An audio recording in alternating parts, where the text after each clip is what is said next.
प्रिय बच्चों, कल हमने ओमाइसीट्स और जाइगोमाइकोटिना का ब्रीफ डिस्कशन किया था। आज हम एस्कोमाइकोटिना ग्रुप के आने वाले क्वकों के क्लासिफिकेशन के बारे में बात करेंगे। जहाँ तक एस्कोमाइकोटिना क्वक के अंदर जो मुख्यतः फंगस रखे जाते हैं उनके कैरेक्टर्स में हमने देखा कि एस्कोमाइकोटिना में उन क्वकों को रखा गया जिनमें एक तो मोटाइल सेल प्रेजेंट नहीं थे, नंबर 1।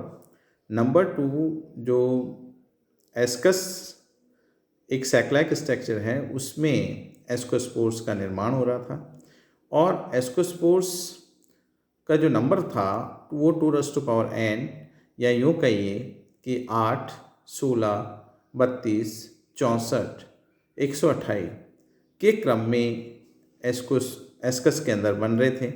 और ये जो एस्कस है वो विभिन्न प्रकार की फलनकाय में बनते हैं जिनको कि एस्कोकार्प कहते हैं। इसी तरह से जो ये बनने वाली जो एस्कस है वो एस्कस की जो झिल्ली है वो दोहरी झिल्ली से ढके रहते हैं, लेकिन उसके बावजूद भी इनको यूनिट्यूनिकेट और बाईट्यूनिकेट, ट्यूनिका का मतलब होता है झिल्ली, एस्कस कहते हैं। तो यूनिट्यूनिकेट जब हम कहते हैं इसका मतलब है कि उस पर मेम्ब्रेन्स या लेयर्स तो डबल हैं, तो दोनों ही लेकिन इक्वली इलास्टिक होने के कारण जब उसका एक्सपेंशन होता है तो वो यूनिफॉर्म रूप से एक्सपेंड करती हैं और माइक्रोस्कोप में एक ही झिल्ली के रूप में वो दिखाई देती हैं। लेकिन जब बाईट्यूनिकेट हम कहते हैं तो इसका मतलब है कि जो दोनों झिल्लियाँ हैं उन दोनों झिल्लियों की इलास्टिसिटी में अंतर है।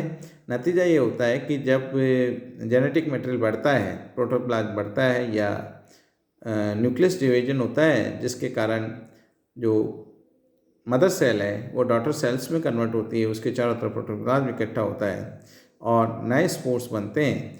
तो जो एस्कस है उसका एक्सपेंशन होता है और एक्सपेंशन में बाहरी झिल्ली में क्योंकि इलास्टिसिटी नहीं होती है, थोड़ी रिजिडिटी होती है तो वो टूट जाती है, और अंदर वाली फुल कंप्लीटली इलास्टिक होती है तो वो आगे बढ़ जाती है।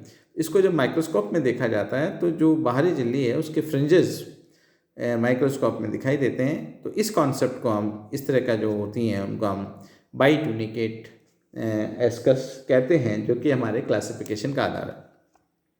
इसके अलावा ये जो एस्कस हैं वो नग्न भी बन सकती हैं और विशेष प्रकार की फल संरचनाएँ या फ्रूटिंग बॉडी होती हैं उनमें बनती हैं, उनको हम फलनकाय कहते हैं।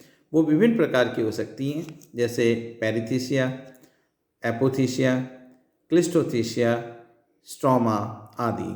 तो जो क्लिस्टोथीसिया एक जैसे कॉम्पैक्ट स्ट्रक्चर है, माइसेलर मास है, बंद होते हैं, गोलाकार होते हैं। पेरिथीसिया हैं वो पिचर शेप होते हैं लेकिन उनमें स्लिट ओपनिंग देखने को मिलती है। इनके ऊपर जो अपेंडेजेज होते हैं वो भी अलग तरह के होते हैं। एपोथीसिया का मतलब हुआ कि खुली एस्कोकार्प्स होते हैं जिसमें कप शेप होते हैं और उसमें लेयर में हाइमेनियम पे एस्कस लगे रहते हैं। तो ये कुछ फ्रूटिंग बॉडीज हैं। तो ये सब चीज़ें आधार हैं जिसके बेसिस पे सिमिलरिटी एंड डिसिमिलरिटी के बेसिस पे एस्कोमाइकोटिना को अरेंज किया गया है। तो एस्कोमाइकोटिना जो क्वक है उसको वापस 6 क्लासेस में बांटा गया और उसका जो आधार था वो आधार ये था कि पहला ग्रुप जो है वो ascocarp and ascogenous hyphae, absent, thallus, mycelial और यूस्टलाई। जो पहली ग्रुप ऑफ फंगस है उसके लिए कहते हैं कि ascocarp and ascogenous hyphae. Ascogenous hyphae mycelium का वो हिस्सा है जो कि आगे चलकर एस्कस मदर सेल बनाता है, और एस्कस जो मदर सेल होता है उससे पेनल्टीमेट सेल बनती है और जो पेनल्टीमेट सेल होती है वो आगे चल के एस्कस में कन्वर्ट होती है। ये एक सामान्य नियम है। तो जो फर्स्ट क्लास है हेमिएस्कोमाइसीट्स, इसमें ये एक तो एस्कस फलनकाय या एस्कोकार्प जिसको कहते हैं उसका अभाव पाया जाता है, और दूसरा ये है कि उसके अंदर एस्कोजिनस हाइफी नहीं बनती है, बल्कि जो इनका थैलस है वो माइसिलियल या यीस्ट लाइक हो सकता है। इस तरह की जो भी ग्रुप ऑफ फंगस है उनको हम हेमिएस्कोमाइसीट्स में रखते हैं और इस ऑर्डर में टेफ्रिनेल्स ऑर्डर आता है। टेफ्रिनेल्स को अगर हम देखें तो इसमें 2 केंद्र की ये कोशिकाएं पाई जाती है और ये एपिडर्मिस के नीचे सब एपिडर्मल लेयर के रूप में एस्कोजेनस सेल्स इसकी अरेंज रहती हैं और लाइन में ये जो है कोशिकाएं एस्कस बनाती हैं। इसमें एक ही फैमिली टेफ्रिनेसी है और जेनरा टेफ्रिना काम में लेते हैं। टेफ्रिना डिफॉर्मेंस एक काउजल ऑर्गेनिज्म है जो कि पीच या आड़ू में लीफ कर्ल डिजीज कॉज करता है। इसी तरह से टेफ्रिना मैकुलेंस दूसरी स्पीसीज है जिसके द्वारा हल्दी के अंदर टर्मरिक में लीफ स्पॉट डिजीज पैदा होती है। दूसरी जो ग्रुप ऑफ एस्कस है उसको अगर हम देखें तो कहते हैं एस्कोकार्प एंड एस्कोजेनस हाइपी प्रेजेंट। पहले की तरह ही पहले जहाँ एस्कोकार्प और एस्कोजेनस हाइपी नहीं पाए जा रहे थे हेमिएस्कोमाइसीड्स में, इसके विपरीत इसमें एस्कोकार्प और एस्कोजेनस हाइपी पाए जाते हैं। और जहाँ वहाँ थैलस माइसिलॉइड और या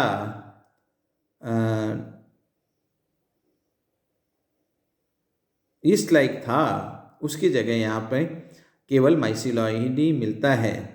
और एसआई जो है उनकी संरचना बाइट्यूनिकेट होती है जैसा कि डिस्कस कर चुका हूँ मैं। और एस्कोकार्प एक एस्कोस्ट्रोमा होता है। एस्कोस्ट्रोमा का मतलब हुआ कि एक गुहा लाइक संरचना, उस गुहा लाइक संरचना के अंदर जो है एस्कस लगे रहते हैं। तो क्योंकि जो एस्कोकाय है या एस्कस फ्रूटिंग बॉडी है वो एक एस्कोस्ट्रोमा है, मीन्स गुहा टाइप है और गुहा को अंग्रेजी में लोक्यूल कहते हैं। इसलिए इस ग्रुप ऑफ फंगस को हमने कहा लोक्यूलो एस्कोमाइसीड्स। देन दूसरा ग्रुप ऑफ फंगस आता है, वो कहता है कि एसआई टिपिकली यूनिट्यूनिकेट। ऊपर वाली दोनों हेमिएस्कोमाइसीड्स और लोक्यूलो एस्कोमाइसीड्स दोनों ही जो थी वो बाइट्यूनिकेट थी। एसआई यूनिट्यूनिकेट थी। अब जो है asci typically unitunicate if bitunicate ascocarp and apothecium. ये कहता है कि जो एस्कस जो ग्रुप है अब जो बची हुई हैं वो यूनिट्यूनिकेट ही होंगी, लेकिन एक्सेप्शन है यहाँ पे। इन केस अगर बाइट्यूनिकेट होगी तो उसमें जो आपका एस्कोकार्प है वो फिक्स है कि वो एपोथिशियम टाइप का ही होगा। तो जो क्लासिफिकेशन इन्होंने दिया कि एस्कोकार्प एक क्लिस्टोथिशियम एंड एसआई इवानासेंट एंड स्कैटर्ड। अब इसकी बजाय क्या है कि एसआई जो है वो आपकी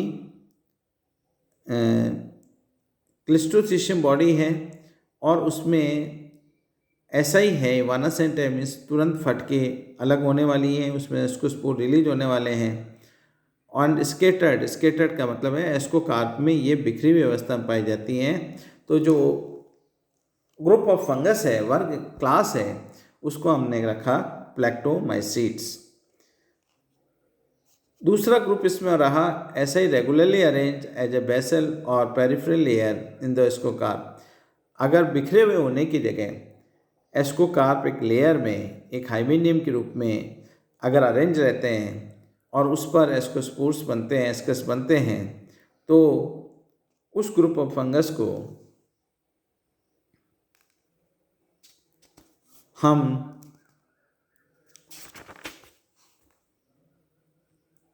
अगर वो इंसेक्ट पैरासाइट है तो लेबिलोबेनियोमाइसीड्स कहते हैं। और अगर इंसेक्ट पैरासाइट नहीं है और एस्कोकार्प पेरिथिशियम है तो उसे पायरेनोमाइसीड्स कहते हैं। और अगर एस्कोकार्प जो है एपोथिशियल है तो उसे हम डिस्कोमाइसीड्स कहते हैं। प्लैक्टोमाइसीड्स को अगर हम डिस्कस करें तो ये ऐसा ही इसमें बिखरे हुए पाए जाते हैं। एस्कोकार्पिस्टिसिज्म होता है इसका, जो अगर ऑर्डर की बात करें तो इसके अंतर्गत यूरोशियल्स ऑर्डर आता है। एस्कोकार्प जिसमें स्मॉल होते हैं, छोटे होते हैं, गोलाकार होते हैं, और नॉन ऑस्ट्रुलेटेड मतलब उसके अंदर जो क्लिस्टोथिसिया है वो 3 प्रकार के हो सकते हैं। तो उसमें एक जो है उसमें क्लीवेज टाइप ओपनिंग होती है, दूसरी होती है जो इनर ओपेक होता है, एक होता है जिसमें स्लिट ओपनिंग होती है, एक ओपरकुलेट होता है। तो इसमें जो है नॉन ऑस्ट्रुलेटेड होता है। पैराफाइसिस एक तरह के तंतुनुमा रचनाएं होती हैं जो कि सेक्सुअली न्यूट्रल होती हैं। ऐसा ही अनस्टॉक्ड, ऐसा ही जो है उनके नीचे कोई आधार नहीं पाया जाता, वो सीधे हाइमेनियम में जुड़ी रहती है। और एस्कोस्पोर्स यूनिट्यूनिकेट होते हैं, वेरियसली ऑर्नामेंटल और पूरी तरह से सजे हुए नज़र आते हैं। अगर ये गुण हैं तो वो यूरोशियल्स ऑर्डर होगा, और उसमें एक फैमिली आती है यूरोसिएसी।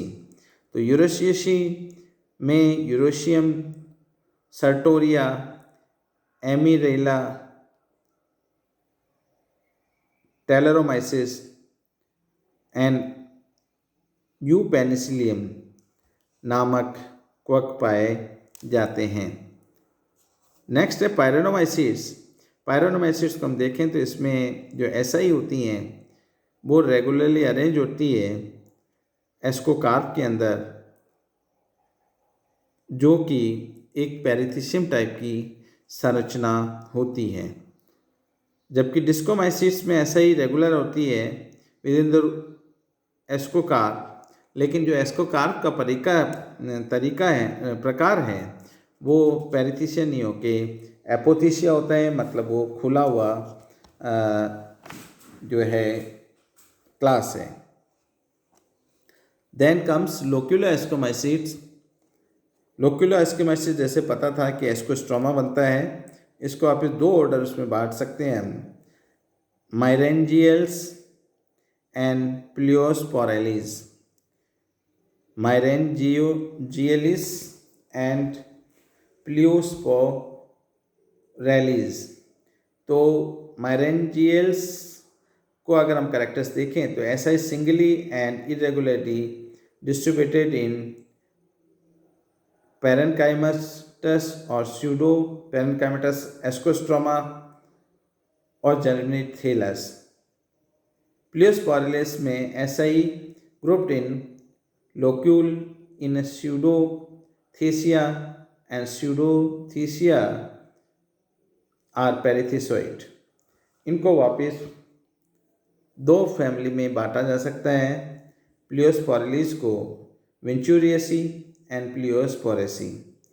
तो वेंचुरियसी में स्यूडोथेसिया स्मॉल एस्कोस्पोर्स वन सेपरेट। वेंचुरिया की खासियत होती है कि इसके अंदर स्यूडोसेप्टा पाए जाते हैं, स्यूडोथेसिया होता है, तथा जो एस्कोस्पोर्स हैं वो एक कोशिकीय ही बनते हैं।